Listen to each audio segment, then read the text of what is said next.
Hello friends, welcome back to my channel डर diaries. चलिए आज फिर से मैं आ चुकी हूँ आपके लिए एक बहुत ही इंटरेस्टिंग हॉरर और सच्ची घटना पे आधारित स्टोरी लेकर। ये स्टोरी पंजाब के एक गांव की है।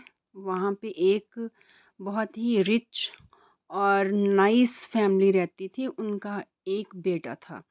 वो फैमिली किसान फैमिली थी।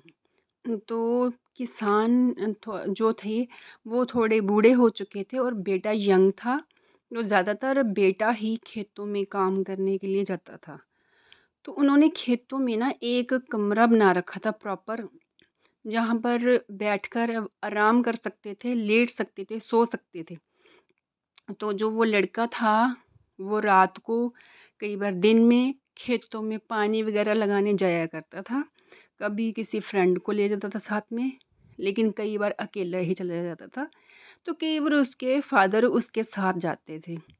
तो ऐसी क्या इंसिडेंट हुआ कि उसके जो फादर है उनकी थोड़ी तबीयत ख़राब होगी और लड़के को अकेले ही खेतों में काम करने के लिए जाना पड़ा।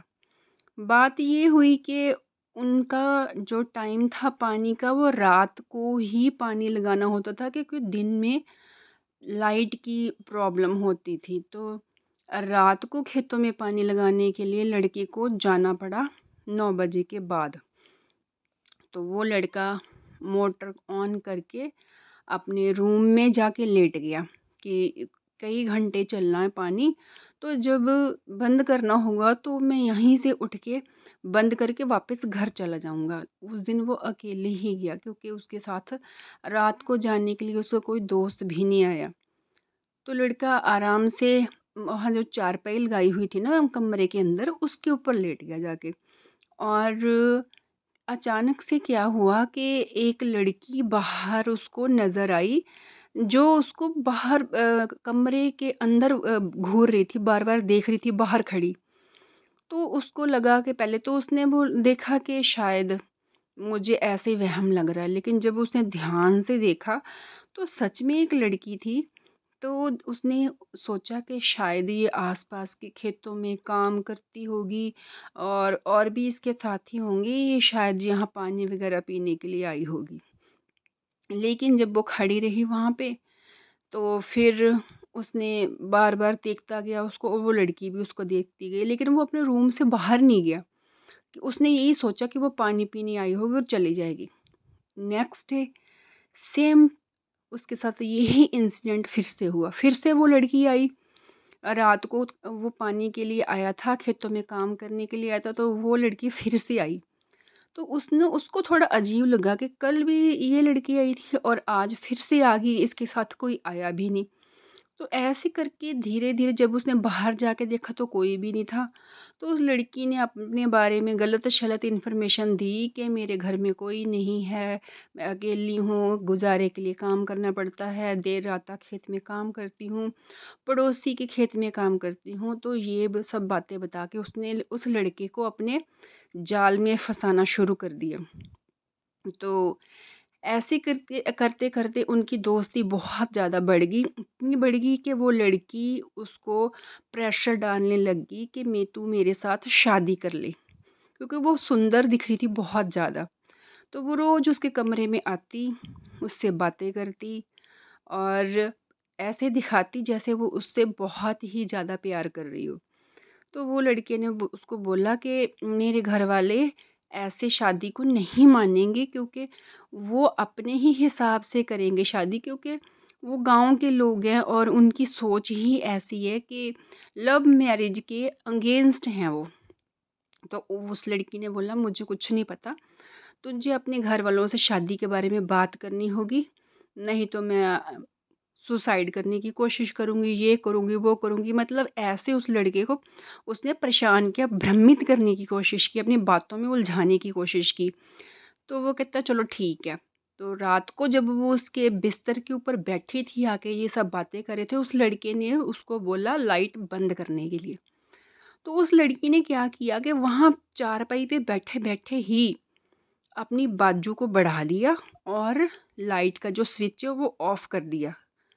तो वो लड़का बहुत डर गया, लेकिन समझदार था, इसीलिए उसने बहुत ज़्यादा ओवर एक्टिंग नहीं की कि हाँ मैं डर गया इससे, ये दिखाने की कोशिश नहीं करी। उसने नॉर्मल ही बिहेव किया, जैसे उसको उसने इग्नोर सा कर दिया कि उससे कोई फ़र्क ही नहीं पड़ा इस चीज़ से। तो फिर वो रोज़ लड़की उसके साथ पास आती, बातें करते और शादी की बातें होती। तो वो जो लड़का था ना, वो धीरे-धीरे उसकी तबीयत ख़राब होने लगी, वीक होने लग गया और उसकी बॉडी चलने-फिरने के लायक भी नहीं रही, क्योंकि वीकनेस ही इतनी आ गई।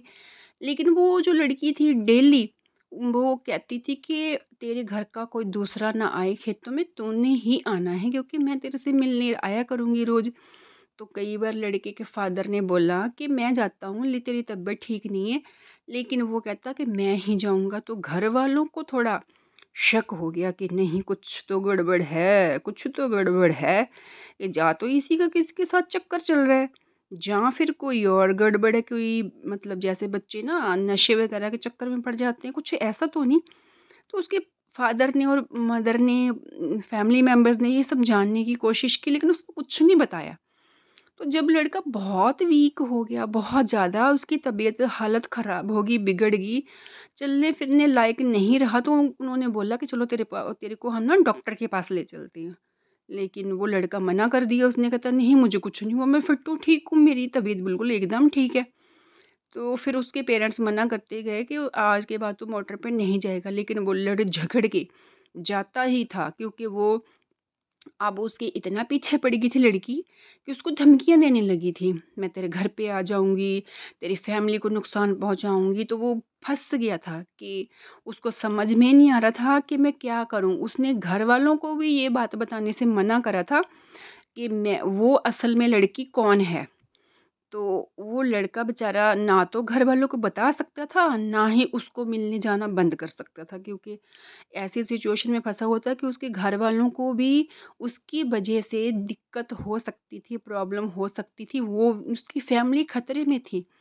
तो वो क्या करता, तो उसके बहुत सारे टेस्ट हुए पूरी फुल बॉडी के कि इसकी क्या मतलब दिक्कत आ गई, इसको क्या प्रॉब्लम है जो इसकी जो हालत है इतनी ज़्यादा ख़राब होगी। पहले तो बिल्कुल ठीक था, ऐसा कभी नहीं हुआ, जब से उसके पेरेंट्स ने बोला डॉक्टर को कि जब से ये मोटर पे जाने लगा उसके बाद ही इसकी ऐसी हालत होगी। तो उसके सारे बॉडी चेकअप जितने भी थे, उसके स्कैन वगैरह सब नॉर्मल थे। किसी में कोई गड़बड़ नहीं आई, ना उसको फ़ीवर था, ना खून की कमी थी, ना किडनीज़ खराब थी, कुछ भी नहीं था, सब कुछ फुल जो इसके जितने भी चेकअप हुए थे ना सब ठीक थे।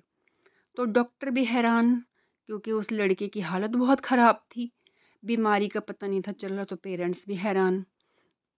तो वो मोटर पे जा नहीं पाया कई दिन, उधर से वो भी परेशान हो रही थी, होगी लड़की थी जो, वो असल में लड़की है ही नहीं थी, वो एक आत्मा थी, एक साया था। तो क्या हुआ फिर, वो ऐसे जब उसने देखा ना कि वो लड़का नहीं आ रहा, वो उसके घर पे पहुँच गई। उसके घर पे आ गई। तो आस-पड़ोस के लोगों ने उसके पेरेंट्स को बोला कि लड़के के कि भैया बात ये है कि बच्चा खेतों पे जाता था रात के टाइम पे, तो कौन-सी जगह कैसी है इसके बारे में कोई भी नहीं जानता, टाइम का फ़र्क होता है।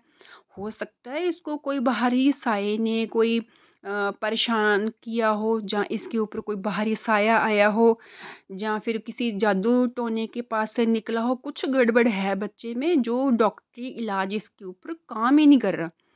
तो उसके माँ-बाप के दिमाग में भी ये बात आ गई। मानने को तो वो तैयार नहीं थे, लेकिन फिर भी एक ही बच्चा था उनका, तो उन्होंने सोचा कि नहीं, इसके लिए हम ये भी करेंगे। तो आस-पड़ोस के लोगों ने बोला कि आपको किसी झाड़-फूँक वाले बाबा के या तांत्रिक बाबा का सहारा लेना पड़ेगा, अपने बच्चे के बारे में पूछने के लिए, इसकी ये हालत है उसके बारे में जानने के लिए। तो उसके माँ-बाप तैयार हो गए। तो पड़ोस में कोई था उनका अपना, जिसने बोला कि मैं किसी तांत्रिक को जानता हूँ, हम उसके पास चलते हैं। वो लड़का लगातार मना कर रहा था कि मैं किसी तांत्रिक के पास नहीं जाऊँगा, अगर तुम लोग गए तो मैं अपनी जान दे दूँगा, खुद को नुकसान पहुँचाऊँगा। तो उन्होंने बोला ठीक है, हम तेरे को नहीं लेके जाएँगे, हम भी कहीं नहीं जाएँगे। तो फिर बहाना बना के ना वो कि हम किसी रिश्तेदारी में जा रहे हैं, किसी की तबीयत ख़राब है, उससे मिलने जा रहे हैं, ऐसे बहाना बना के वो गए। तो तांत्रिक के पास जब गए, तांत्रिक ने देखा, कहता उसके ऊपर तो किसी बहुत बुरी आत्मा का साया है, जो उसको रोज़ परेशान कर रही है और वो चाहती है उससे शादी करना, लेकिन ऐसे नहीं, उसको पता है कि ये इंसान है और मैं आत्मा हूँ, हमारी शादी नहीं हो सकती। वो इसको अपने साथ लेके जाने की ज़िद पर अड़ी हुई है कि मैं इसको अपने साथ ले जाऊँगी, अपने जैसा बना लूँगी और फिर इसको हमेशा के लिए अपने वश में कर लूँगी, इससे शादी करके इसको अपने कब्ज़े में ले लूँगी, इसकी आत्मा को। तो वो बहुत डर के कहते बाबा जी इसका तो कोई कुछ ना कुछ करना पड़ेगा, हमारा तो एक ही बच्चा है, चाहे हमें कुछ भी करना पड़े, हम उसको बचाने के लिए कुछ भी करने को तैयार है, आप हमारी मदद कीजिए। तो बाबा ने बोला कि कोई बात नहीं, इसके लिए तो बहुत सारा विधि विधान लगेगा, सामान लगेगा, तो मुझे आपके घर पे आना पड़ेगा। तो वो कहते लड़का तो मानेगा नहीं, वो नाराज़ हो जाएगा, नुकसान पहुँचाने की कोशिश करेगा। तो बाबा ने बोला कि आप ये टेंशन मत लो, ये सब मेरे ऊपर छोड़ दो, आप मुझे बस अपने घर ले जाओ एक बार। तो दूसरे दिन फिर वो उसके लड़के का फ़ादर और जो पड़ोसी थे वो आए, बाबा को अपने घर पे ले गए। तो जब लड़के ने देखा कि बाबा आया तो वो बहुत ज़्यादा डर गया, तो बहुत गुस्सा हो गया कि मुझे नहीं कहता है इसके पास अपना इलाज करवाना। लेकिन वो बिस्तर से ना उठने की वजह से, वीकनेस की वजह से मजबूर था। तो बाबा ने बोला इसकी चारपाई को उठा के आँगन में ले आओ। तो उसकी चारपाई को उठा के जब आँगन में रख दिया ना, तो वो लड़का बार-बार छत की ओर देख रहा था। तो बाबा ने पूछा कि छत पे क्या है? वो कहता कुछ नहीं है, कुछ नहीं है। बाबा कहते जो भी बात है मेरे को साफ-साफ बता दे, कौन तेरे को तंग कर रहा है, क्यों कर रहा है, कब से ये सब हुआ? नहीं तो मैं खुद, मेरे को पता तो है, फिर मैं अपना विधि-विधान से शुरू हो जाऊँगा और फिर तेरे को खुद ही बताना पड़ेगा। तो वो लड़का कहता नहीं, बाबा ने बोला कि मैं मेरे ऊपर भरोसा कर, मैं तेरे को प्रॉमिस करता हूँ कि तेरे को कुछ भी नहीं होने दूँगा, तेरी फैमिली को भी नहीं कुछ होने दूँगा। जो भी साया तेरे को तंग कर रहा है, परेशान कर रहा है, इस टाइम वो कहाँ है मुझे बता दे, उससे तेरा हमेशा के लिए छुटकारा करवा दूँगा, तेरी फैमिली का भी। तो वो लड़का बहुत डर गया, लेकिन वो मानने को तैयार नहीं था बताने को। बाबे ने उसके चारों तरफ वो चारपाई के राख का एक घेरा बना दिया। बाबा कहता तू ये सुरक्षा कवच है, तेरे पास कोई नहीं आ सकता और तेरा कोई नुकसान नहीं कर सकता। तो फिर उस लड़के ने बहुत ज़्यादा बताने के बाद जब बाबे ने अपने मंत्र बोले, तो उसको बताना ही पड़ा, फिर वो मजबूर हो गया, विवश हो गया बताने के लिए। तो फिर उसने बताया, कहता वो देखो बाबा, वो छत पे बैठी है। बाबा कहता कौन छत पे बैठी है? कहता वही लड़की जो मुझे रोज़ मोटर पे मिलती है और मुझे परेशान करती है, कहती है मेरे से शादी कर, शादी कर। तो बाबा को पता तो था, लेकिन उसके मुँह से सुनना चाहते थे सब लोग।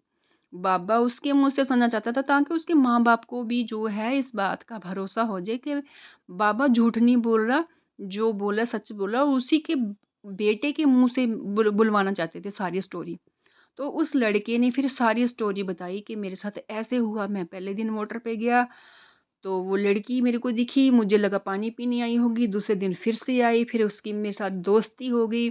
उसने बताया कि मेरे परिवार में कोई नहीं है, मेरे को मज़दूरी करके खाना पड़ता है, तो रात को वो लेट हो जाती है खेतों में काम करते हुए। तो फिर ऐसे-ऐसे हमारी दोस्ती हो गई, प्यार में बदल गई और वो मेरे साथ शादी करने के लिए प्रेशर डालने लगी। तो बाबा कहता अच्छा। तो कहता फिर ऐसा हुआ कि उसने जब एक रात मैंने उसको लाइट ऑफ़ करने के लिए बोला, तो उसने अपनी बाजू बढ़ा के लाइट ऑफ़ कर दी, तो मुझे पता चल गया कि वो है कौन। तो बाबा कहते अच्छा तूने घर पे क्यों नहीं बताया? कहते घर पे उसने बताने को मना करा था कि मैं तेरी फैमिली को मार दूँगी, ऐसा कर दूँगी, वैसा कर दूँगी। तो बाबा कहता अब के बाद ना तेरे परिवार को, ना तेरे आस-पड़ोस को, ना तेरे को वो नुकसान पहुँचाने के लायक ही नहीं रहेगी। मैं उसको काबू करने जा रहा हूँ और अपने साथ ले जाऊँगा उसको बाँध के। तो बाबा ने बहुत सारे मंत्र, विधि-विधान किए, बहुत सारी सामग्री लगी, बहुत सारा सामान जो लगा, टाइम भी लगा, हवन किए गए, तो बहुत सारी धूप बत्तियाँ जलाई गई, काफ़ी कुछ क्रियाक्रम किए गए। तो जिसके बाद वो लड़के को वो लड़की दिखाई देनी बंद होगी और वो बाबा ने किसी तरह उसे लड़की को काबू किया, जो भी किया अपने हिसाब से उसने उस आत्मा से लड़के का पीछा छुड़वाया। तो फिर बाबा ने उनको विश्वास दिलाया कि अब के बाद आपके घर के ऊपर से, आपके बच्चे के ऊपर से जो उस लड़की का जो प्रेत आत्मा का साया था वो हमेशा के लिए ख़त्म हो गया। अब आप सब लोग सेफ हो, तो आप आराम से अपनी लाइफ गुज़र बसर करो, लेकिन आगे से ध्यान रखना ऐसा कोई इंसिडेंट दोबारा हो तो बताना ज़रूर। अपने लड़के को बोला कि अपने माँ-बाप को, जब माँ-बाप को बोला कि किसी भी इस बंदे के साथ ऐसा इंसिडेंट अगर होता है तो शेयर ज़रूर करो, क्योंकि बात करने से ही हल निकलता है। अगर हम नहीं बताएँगे, जितना टाइम निकलता जाएगा, तो उतना जो है काम ख़राब होता जाएगा और उसको सँभालना मुश्किल हो जाता है फिर। तो बाबा अपना सारा काम-धाम करके चला गया वापस। तो धीरे-धीरे उस लड़के की तबीयत आज कुछ और, कल कुछ और, सुधार आता गया। वो ठीक होना शुरू हो गया, पहले जैसा नॉर्मल हो गया, पहले से भी ज़्यादा सेहतमंद हो गया। तो माँ-बाप तो बहुत खुश हुए देख के, क्योंकि एक ही बच्चा था। जब बच्चा ऐसे सिचुएशन में फँसता तो माँ-बाप के ऊपर क्या बीतती है, वो ही जानते हैं, दूसरा कोई समझ नहीं सकता। तो बड़ी मुश्किल से उस लड़के की जान बची। उसने, उसके माँ-बाप ने बहुत ज़्यादा बाबा का धन्यवाद किया कि हमारे बच्चे को बचाया। आस-पड़ोस के लोगों का धन्यवाद किया जिन्होंने उस परिवार को समझा और उनकी मदद की। पड़ोसी अच्छे हों तो बहुत ज़्यादा ज़िंदगी आसान हो जाती है। परिवार जैसे ही हम उनको ट्रीट करेंगे फिर, अगर पड़ोसी अच्छे होते हैं, क्योंकि रिश्तेदार तो दूर रहते हैं, साथ में कौन रहता? पड़ोसी। बीमार हो, कोई प्रॉब्लम हो, समस्या हो किसी तरह की, तो सबसे पहले पड़ोसी अगर अच्छे हों, वो आके हमारी मदद के लिए खड़े हो जाते हैं। रिश्तेदार तो तब आते हैं जब सिचुएशन कंट्रोल हो जाती है, क्योंकि कोई पास में तो रहता नहीं है। तो जब वो लड़का ठीक हो गया, फिर उसकी शादी हुई, बच्चे हो गए, उसकी अच्छी लाइफ होगी, नॉर्मल लाइफ होगी, तो फिर सब खुशी से आराम से रहने लगे। तो आप प्लीज़ कमेंट करके ज़रूर बताना, अगर किसी के साथ कोई भी ऐसा इंसिडेंट हुआ तो मुझे बताना ज़रूर प्लीज़। ये एक सच्ची घटना है जो पंजाब के एक गांव में घटी थी, इसका मैं नाम नहीं बता सकती। तो प्लीज़ अगर कोई ऐसा इंसिडेंट किसी के साथ हुआ तो मेरे साथ शेयर ज़रूर करना। चलो ठीक है, फिर से मिलते हैं अगली और इससे भी ज़्यादा इंटरेस्टिंग हॉरर और सच्ची स्टोरी के साथ। तब तक के लिए नमस्कार, गुड बाय। प्लीज़ ऐसी ही अच्छी, इंटरेस्टिंग और हॉरर स्टोरी के लिए आप मेरे चैनल को प्लीज़ सब्सक्राइब कर लीजिए, लाइक और शेयर भी कीजिए और कमेंट करके बताइए कि मेरी स्टोरी आपको कैसी लगी। चलो ठीक है, फिर मिलते हैं अगली ही ऐसी इंटरेस्टिंग हॉरर और सच्ची स्टोरी के साथ। तब तक के लिए जय श्री राम, जय हनुमान।